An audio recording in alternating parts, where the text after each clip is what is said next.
అందరూ దివ్యని చూస్తే పెళ్లి చేసుకోవాలనిపిస్తుంది అంటారు కదా. పెళ్ళి ఎప్పుడు ఇంతకి? ఎందుకు బ్రేకప్ తర్వాత మళ్ళీ ఒక రిలేషన్లోకి పోలేదు? నాకు అంటే చాలా మంది ఫ్రెండ్స్ డేటింగ్ థాట్స్ లేకపోతే కలుద్దాము బయటికి వెళ్దాము ఇవన్నీ కొంతమంది అంటే కొంతమంది కనెక్ట్ అవుతాం, కొంతమందికి అవ్వము. అప్పుడప్పుడు కలుస్తాము, కాఫీకి వెళ్తాము. నాకు ఎందుకో అంత వైబ్ కొట్టలేదు ధనుష్ ఎప్పుడు. అంత రీచ్ అంటే పెళ్లి చేసుకునే అంత కిక్ యాస్ పర్సన్ అని ఎప్పుడు అనిపించలేదు. దాని తర్వాత ఒకళ్ళు నచ్చారు. ఆ, అంటే అవతలోళ్ళు ఎలా అంటే మనల్ని తక్కువ చేసి చూపించారనుకో, వాళ్ళు సెక్యూర్ అంటే they will stand out in the relationship. నువ్వు ఇది బాగాలేదు, నీ నువ్వు దద్ది, నీకు బుర్రలేదు అని మనల్ని కొంతమంది అంటే ఒక్కొక్కరు ఒక్కొక్క క్యారెక్టర్ అనమాట. అలాంటి ఆ ప్రాసెస్లో డేట్ అంటే బ్రేకప్ అయిన తర్వాత ఒక ఇద్దరు ముగ్గురిని కలిసినప్పుడు ఇద్దరు ముగ్గురిని వీళ్ళని ట్రై చేయొచ్చు అనుకున్నప్పుడు ఒక్కొక్కరు ఒక్కొక్కలా ఉన్నారు. అంటే మనలో ఫ్లాస్ ఉంటాయి, మన ఫ్లాస్ని యాక్సెప్ట్ చేయాలి. కొంతమంది మనల్ని తక్కువ చేస్తారు, ఎందుకు మనం ఇన్సెక్యూర్ అయిపోతాము.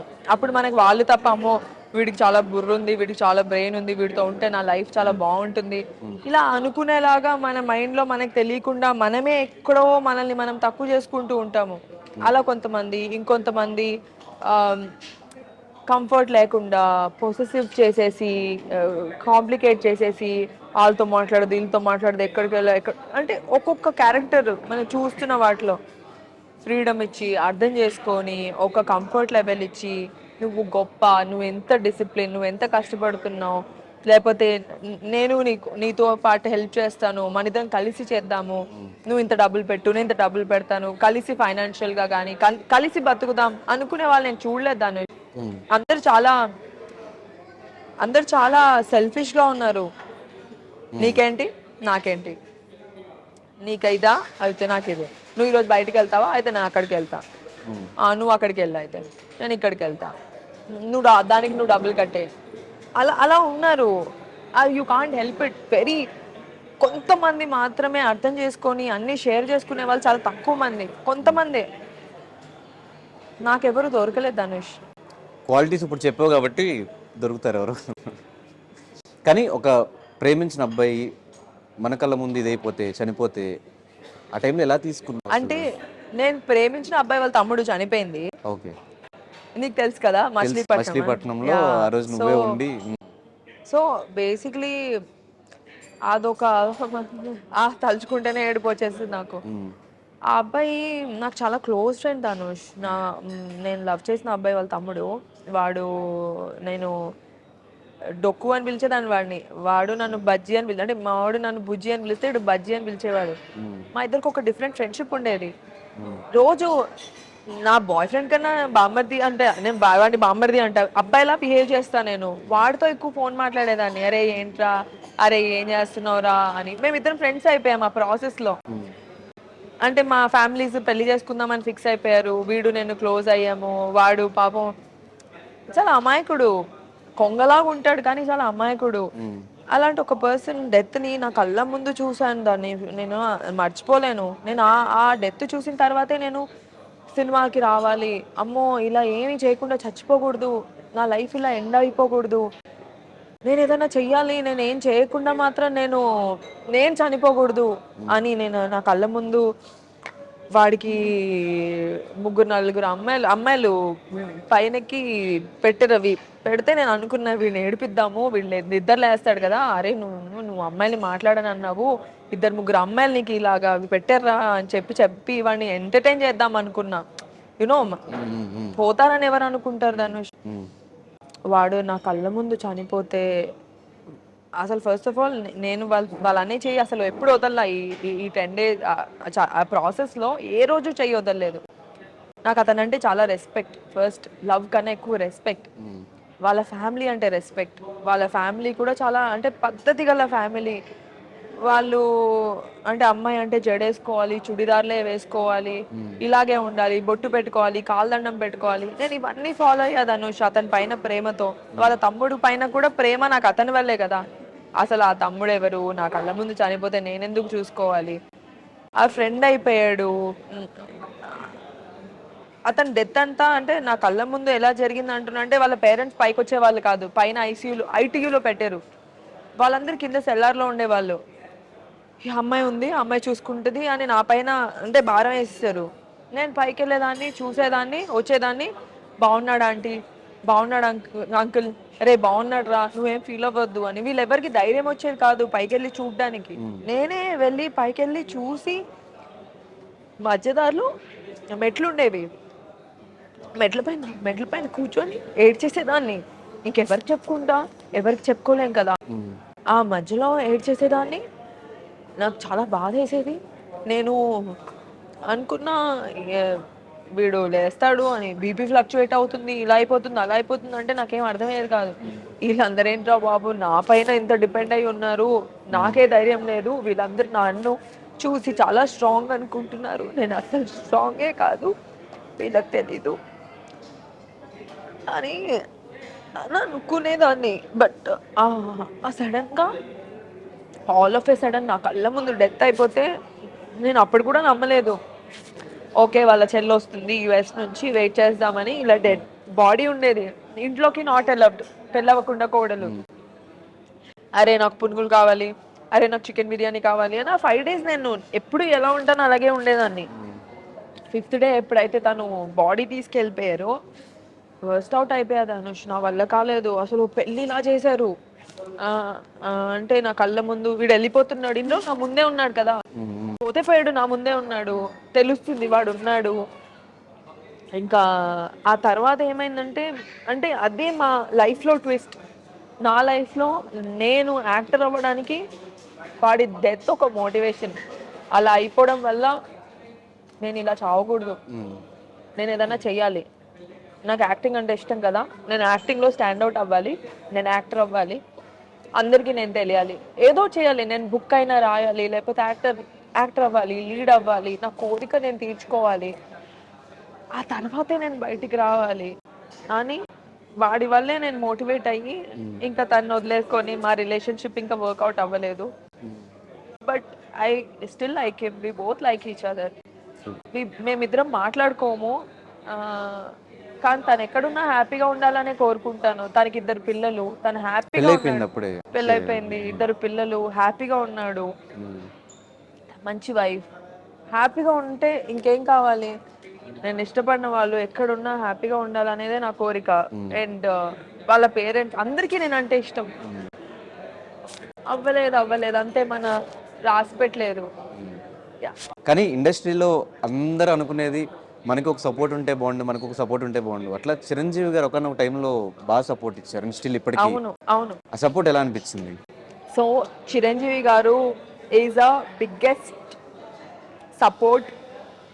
బిగ్ బాస్ లో నాకు ఎంతైతే ఫేమ్ వచ్చిందో, ఎంతైతే జనాలు అనుకున్నారో, దానికి ఈక్వల్ గా సార్ ఒక్కరోజు రాగానే అలా వెళ్ళిందన్నమాట. సో సార్ దాని తర్వాత ఆపర్చునిటీ ఇచ్చారు, సార్ మూవీలో కీ రోల్ ఇచ్చారు. ఆ కీ రోల్ వల్ల నా పర్ఫార్మెన్స్ ఏంటో తెలిసింది అందరికి. ఓ దివికి ఆపర్చునిటీ ఇవ్వచ్చు, షీఈ్ అ పర్ఫార్మర్ అని అనిపించిందే అప్పుడు. And Chiranjeevi garu is a amazing human being. నేను చాలా ఇంటర్వ్యూస్ లో చెప్పాను ఇప్పటికి, ఎందుకు ఇస్తారు అవార్డులు, అంత అద్భుతమైన యాక్టర్ కాకపోతే, అంత అద్భుతమైన హ్యూమన్ బీయింగ్, అంత అద్భుతమైన పర్సన్ కాకపోతే ఊరికే awards Rao. He's amazing Dhanush, he's a very good support. Nag sir also very good support. But only thing ఏంటంటే అంటే స్టార్టింగ్ నుంచి వీళ్ళుండి, స్టార్టింగ్ నుంచి అంతే సపోర్ట్ నుండి అలా ఉండి ఇంకా బాగుండేది. నాకు ఎప్పుడు సపోర్ట్ లేదు, సడన్ గా జరిగింది, బిగ్ బాస్ తర్వాత అయ్యింది, లేట్ అయింది, but still okay. So Chiranjeevi గారి తర్వాత నేను విన్నది హరీష్ శంకర్ గారు కూడా మంచి సపోర్ట్ ఇస్తూ ఉంటారు దీపికి అని చెప్పేసి, మంచి ఫ్రెండ్ అని కూడా విన్నా, నిజమేనా? హరీష్ శంకర్ గారు ఎప్పటి నుంచి తెలుసు అంటే, నేను రాబర్ట్ రిచర్డ్సన్ అని ఆస్కార్ విన్నింగ్ కెమెరామెన్ వచ్చారు ఇండియాకి. అప్పటికి నేను మహర్షి చేశాను. నాకు ఎవరో పరిచయం చేశారన్నమాట, వీళ్ళకి ఇంగ్లీష్ నుంచి తెలుగుకి, తెలుగు నుంచి ఇంగ్లీష్కి కన్వర్ట్ చేయాలి, వీళ్ళకేమో తెలుగు రాదు కాబట్టి. సో ఆ ప్రాసెస్లో ఈయన ఒక ఆస్కార్ విన్నింగ్ కెమెరామెన్ ఇండియాకి వచ్చారని తెలిసిన తర్వాత మన తెలుగు ఇండస్ట్రీ డైరెక్టర్స్, కెమెరామెన్స్ అందరూ కలవడానికి వచ్చారు. హ్యాపీలీ లక్కీలీ నేను మెయిన్ ఆస్కార్ విన్నింగ్ 3 ఆస్కర్స్ వచ్చాయి ఆయనకి. రాబర్ట్ రిచర్డ్సన్ అని, aviator, Hugo, JFK, once upon a time in Hollywood, ఇప్పుడు ఈక్వలైజర్, అన్ని అంటే ఈక్వలైజర్ 3 ఈ మూవీస్కి ఆయన కెమెరామెన్. ఆయన కలవడానికి వచ్చారు వీళ్ళందరికీ ఓకేనా నాట్ ఓకేనా చెప్పాల్సినది నా చేతిలో ఉందన్నమాట. ఓకే వీళ్ళని కలవచ్చు, ఓకే వీళ్ళని కలవకూడదని. సో ఆ టైంలో దే రిక్వెస్టెడ్ మీ, హరీష్ శంకర్ గారు కానీ, బోస్ గారు కానీ, చోటాకే గారు కానీ, మన సెంధిల్ గారు కానీ, చాలా మంది వచ్చారు ధనుష్. అప్పుడు 10-15 మెంబర్స్. నేను నథింగ్, నేను యాక్టర్, చిన్నపాటి యాక్టర్ని. వీళ్ళందరూ వచ్చి కలవాలంటే అసలు ఎలా ఉంటుంది, ఆ డిసిషన్ నా చేతిలో ఉంది. అప్పుడు హరీష్ శంకర్ గారు సెట్కి పిలిచారు, ఎలాగైనా హెడ్ సెట్కి తీసుకురండి అని. అండ్ సెట్కి వెళ్తే ఈయన తీసుకొని నన్ను ఎంత రెస్పెక్ట్గా చూసుకున్నారంటే హరీష్ శంకర్ గారు, ఒక అమ్మాయికి ఎంత రెస్పెక్ట్ ఇవ్వాలో అంత రెస్పెక్ట్ ఇస్తూ తీసుకొచ్చినందుకు చాలా హ్యాపీ ఫీల్ అవుతూ సెట్కి తీసుకెళ్ళినందుకు చాలా బాగా చూసుకున్నారు హరీష్ శంకర్ గారు, బోస్ గారు cameraman.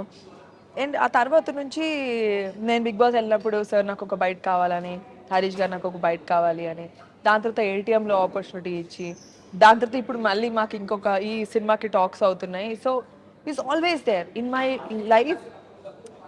Even before my career started, Harish garu has always been there and he's like a mentor, he's like a very good friend. And especially Harish గారు ఈజ్ అ బోల్డ్ మ్యాన్. ఆయన ఎవరితో భయపడరు ఇండస్ట్రీలో. ఇప్పుడు ఈ అమ్మాయితో క్లోజ్గా మాట్లాడితే నన్ను ఎవరైనా ఏమైనా అనుకుంటారా, ఇప్పుడు వాళ్ళతో క్లోజ్గా మాట్లాడితే నన్ను ఎవరైనా అనుకుంటారా, నేను ఇంత స్ట్రైట్ ఫార్వర్డ్గా ఉంటే ఎవరైనా, ఇలా ఏం లేదు. ఎవరు ఏమనుకున్నా ఎవరేమనుకోపోయినా ఈజ్ లైక్ అ మెంటర్. ఎప్పటి నుంచో ఉన్నారు మన లైఫ్లో. So he's there, he's always been very helpful. మరి ఉస్తాద్ భగత్ సింగ్ లో ఎందుకు ఆపర్చునిటీ ఉండాల్సింది? నేనైతే అడిగాను. అంటే యాక్చువల్లీ నాకు రోల్ ఇవ్వకపోయినా పర్లేదు, పవన్ కళ్యాణ్ గారిని చూసుంటే బాగుండేది. బట్ ఇంకా అవుతుంది కదా షూట్, ఇంకా కంప్లీట్ అవ్వలేదు. బట్ ఇప్పుడు సినిమాకి లుక్ టెస్ట్ అయింది నాకు, రవితేజ గారి సినిమాకి. సూపర్ లీడ్ రోల్ కాదు, గుడ్ రోల్. ఓకే, ఏదన్నా క్యారెక్టర్స్ వస్తే మంచి క్యారెక్టర్ చేయడానికి రెడీ. మంచి క్యారెక్టర్ చేయడానికి అంటే బేసిక్లీ ఈ సినిమాకైతే ఎస్పెషలీ రవితేజ గారి పక్కన నాకు లాస్ట్ టైం ఒక ఆపర్చునిటీ వచ్చింది ధనుష్, హీరోయిన్ గా. నైట్ అమ్మాయిని మార్చేశారు. ఎందుకు అలా యాక్టర్స్ మారిపోతూ ఉంటారు కదా, ఇప్పుడు డైరెక్టర్స్ డెసిషన్. నేను రవితేజ గారి పక్కన ఎప్పుడైతే నాకు మూవీ వచ్చిందో, నేను చాలా ఎమోషనల్ ధనుష్. నేను ఆ రోజు నైట్ బెడ్ మీద పడుకొని ఏడుస్తూ నా స్పీచ్ రాసుకున్నా. నేను మామూలుగా మైక్ పట్టుకోగానే ఇలా అయిపోతుంది, మనుకుతుంది చెయ్యి. అలాంటిది నేను ఇలా మాట్లాడాలి, అలా మాట్లాడాలని స్పీచే రాసేసుకున్నా. అలాంటిది 3 అమ్మాయిల్లో ఒక అమ్మాయి నన్ను అన్నారు, రవితేజ గారి పక్కన 4వ అమ్మాయి అయినా ఓకే నేను. అండ్ అంటే దానివల్ల నా కెరియర్ బిల్డ్ అవుతుంది కదా. అనుకోకుండా జరగలేదు. దాని తర్వాత అనుకున్నాను రవితేజ గారితో వచ్చింది కాబట్టి లీడ్గా ఒకటి చేస్తే బాగుంటుందని. ఈ సినిమా కూడా హరీష్ శంకర్ గారు అనుకుంటే, హరీష్ శంకర్ గారు నువ్వు ఇది చెయ్యంటే నేను చేసేస్తాను, వద్దు అంటే చెయ్యను.